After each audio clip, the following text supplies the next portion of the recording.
Audio Jungle. Audio Jungle.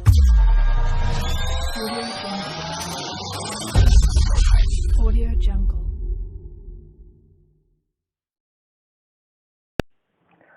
Hi friends, ఈరోజు మనం నేర్చుకోబోతున్నాం what is the difference between note pad and note pad plus plus. So ఒక note ప్యాడ్కి note pad plus ప్లస్కి difference ఏంటి అనేది మనం నేర్చుకోబోతున్నాం. So first note pad open చేస్తున్నాను నేను. ఓకే, ఇది నోట్ ప్యాడ్. చూసారు కదా, నోట్ ప్యాడ్ ఓపెన్ చేయగానే మీకు ఎన్ని ఆప్షన్స్ ఉన్నాయి? మెనూ బార్లో 5 ఆప్షన్స్ ఉన్నాయి: file, edit, format, view, help అని. సో ఇది నార్మల్ నోట్ ప్యాడ్, ప్రతి పీసీలో ఇన్బిల్ట్ అయి ఉండే నార్మల్ నోట్ ప్యాడ్ అనమాట. సో ఇందులో నేను ఒక ప్రోగ్రామ్ రాస్తున్నాను. చూడండి, HTML5 ప్రోగ్రామ్ రాస్తున్నాను. ఇందులో రాసే ప్రోగ్రామ్ ఎలా రాసాను అనేది మీకు నెక్స్ట్ వీడియోలో ఎక్స్ప్లెయిన్ చేస్తాను. సో ఇది డెమోగా రాస్తున్నాను. చూడండి, డాక్ టైప్ HTML.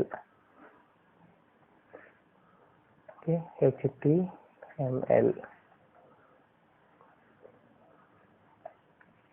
ఇది end tag HTML. Next head tag.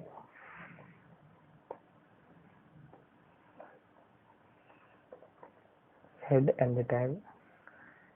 ఈ హెడ్లో మనం ఏం రాస్తాం? టైటిల్ రాస్తాం. So TITLE, title.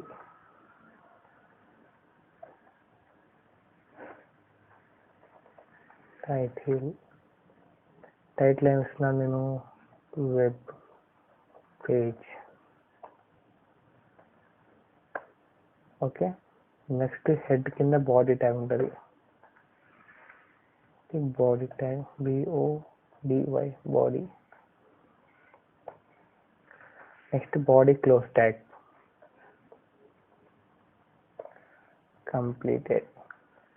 ఇప్పుడు ఈ బాడీ మధ్యలో నేను నార్మల్ హెడ్డింగ్ రాద్దాం అనుకున్నా. సో H1 ట్యాగ్ ఇద్దాం. ప్రతి దానికి స్టార్టింగ్ ట్యాగ్ ఉంటుంది, ఎండింగ్ ట్యాగ్ ఉంటుంది.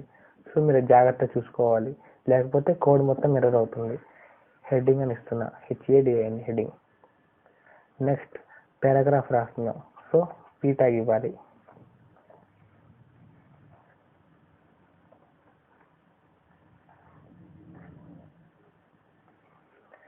నెక్స్ట్ దీనికి ఏమిస్తున్నా? Okay, this is a text ఇలా ఇచ్చాను.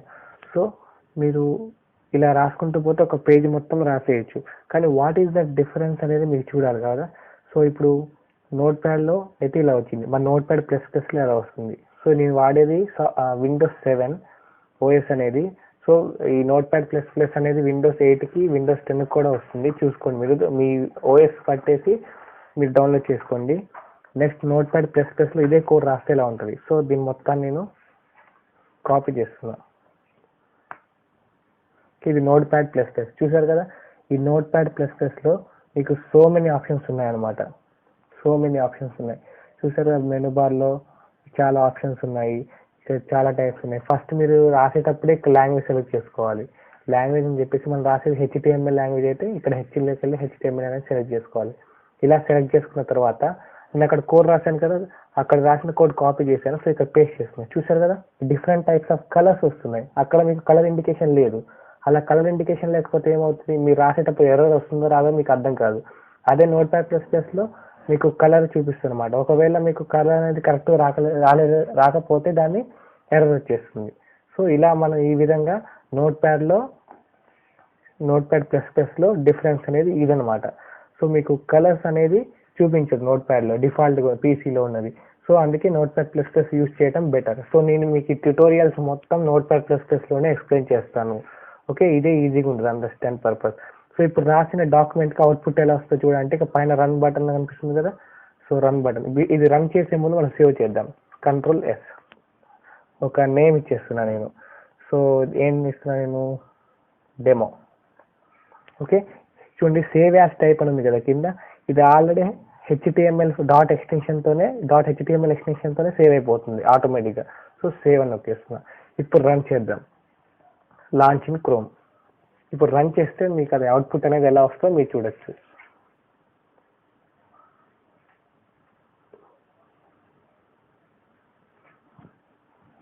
ఓకే, ఇప్పుడు క్రోమ్ ఓపెన్ అయింది. మనం రాసిన కోడ్ ఎలా డిస్ప్లే అవుతుందో చూడండి ఇక్కడ.